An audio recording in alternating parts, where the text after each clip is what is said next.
Ito lamang. Diyos ko, Panginoon. You know, maraming salamat. Ba't ako naiiyak sa'yo? Kasi kanta po ni Mercy. Alam ko, oo, na nakakaiyak. I know you're still grieving, fresh pa.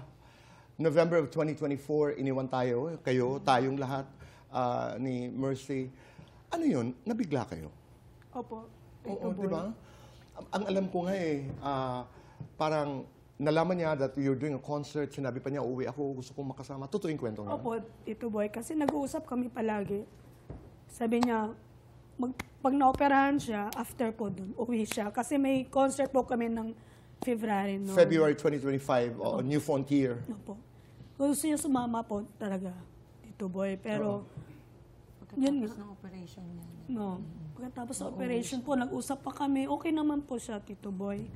Kaya lang yung sinabi niya na may nakita talaga sa lungs niya. Kasi yung lungs po ang nauna po sa kanya. 3 po kasi yung cancer niya po, Tito Boy. Oo. Yung breast at saka lungs at saka bone po. Oo. Oo. How are you coping kayo? Kasi di ba pag naririnig natin yung kanta ni Mercy, bawa, napaka-emotional. Kayo emotional, kami emotional. How are you coping? Ikaw?